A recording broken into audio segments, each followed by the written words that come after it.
आज फिर अक्षिता जी जोर जोर से अपनी बहू नलिनी को डांटते हुए कह रही थी कि तुम्हें खाना बनाते हुए इतना समय हो गया है, पर आज तक तुम्हें सब्जी कितनी बनानी है इसका अंदाजा ही नहीं हुआ। रोज ही बच जाती है। इतनी महंगाई का जमाना है, तुम्हें फेंकते हुए जरा दर्द नहीं होता?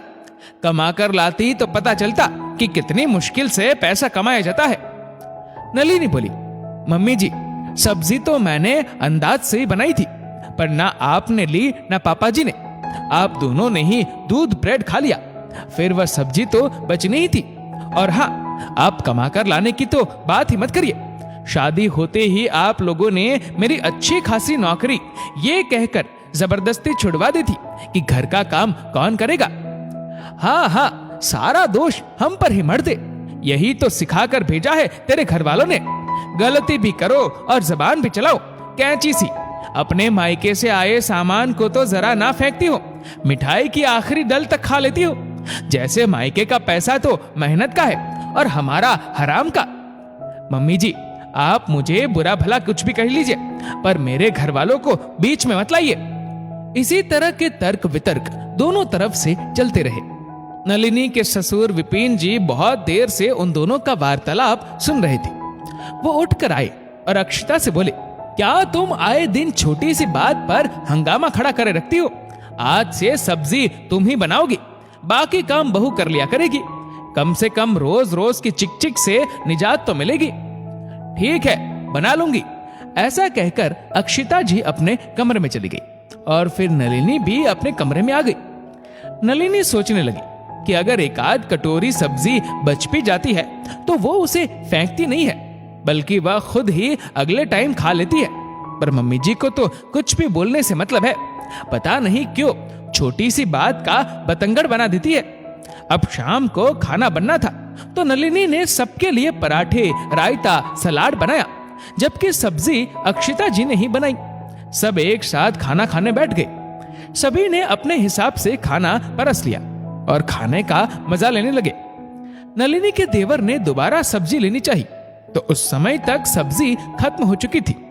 वह बड़बड़ाता हुआ आधा खाना खाकर ही उठ गया। अक्षिता जी अब नलिनी से आंखें चुराने लगी। अगले दिन उन्होंने सबक लेते हुए ज्यादा ही सब्जी बनाई, पर उस दिन सब्जी में कोई स्वाद ही ना था, तो किसी ने दोबारा ली ही नहीं, तो सब्जी बहुत बच गई।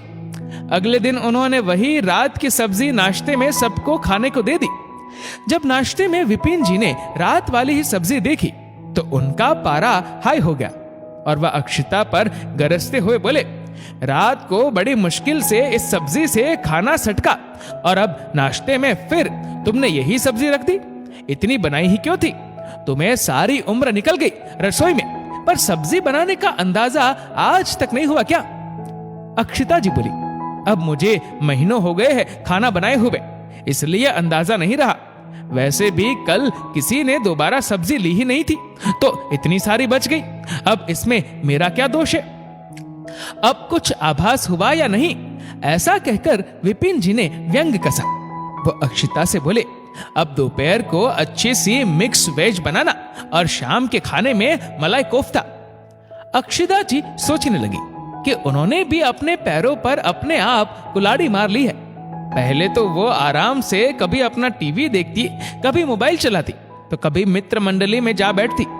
किसी बात की फिक्र ही नहीं थी। बना बनाया खाना मिल रहा था। अब तीनों टाइम सब्जी बनाने के चक्कर में अपना मनपसंद सीरियल भी मिस हो रहा था। खैर, इसी तरह 3-4 दिन गुजर गए। एक दिन शाम को अक्षिता जी के भाई भाभी आ गए। वो उन्हें देखकर बहुत खुश हुई। नलिनी ने झटपट चाय नाश्ता लगा दिया। इतने में उन लोगों ने नाश्ता वगैरह किया। इतने में उसने पिट्ठी पीसी, आटा मला, बथुए का रायता बनाया और सलाद काट कर रख दिया। फिर जाकर मम्मी जी से बातें करने लगी।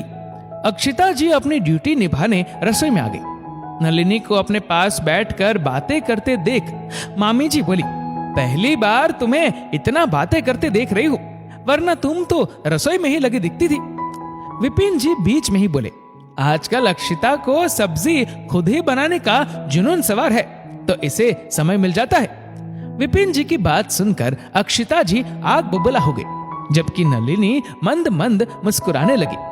काफी देर बाद जब अक्षिता जी रसोई से बाहर आकर मामी जी के पास बैठ गई तो नलिनी वहां से उठकर रसोई में आ गई।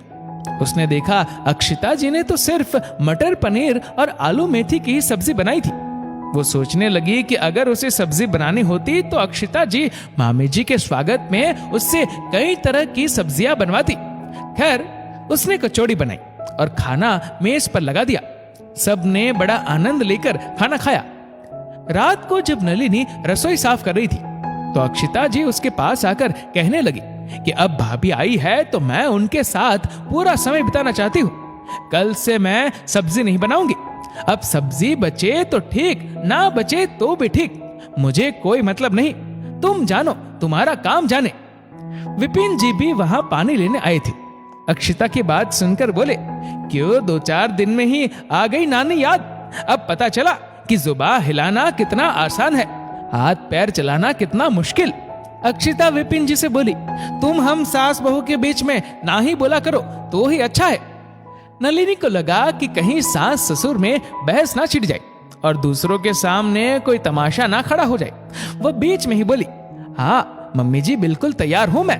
आप बता दो मुझे कल नाश्ते में और खाने में क्या स्पेशल बनाना है। तो अक्षिता जी उसे कई सारी चीजें बताकर चली गई। नलिनी वो सब बनाने को सहर्ष तैयार थी। अब उसे कुछ बचने पर सुनने से आजादी जो मिल गई थी। विपिन जी भी सहज ही समस्या खत्म होने पर खुश थे। दोस्तों, ये कहानी लिखी है वंदना भटनागर ने। आपके इस वीडियो के बारे में क्या राय है नीचे कमेंट करके जरूर बताएगा। और अगर आपको वीडियो अच्छा लगा हो तो इस वीडियो को लाइक करेगा, शेयर करेगा ज्यादा से ज्यादा लोगों तक। और ऐसे ही और भी इंस्पिरेशनल वीडियोस के लिए सब्सक्राइब करें हमारे यूट्यूब चैनल को और फेसबुक पर फॉलो करें हमारे पेज को। धन्यवाद।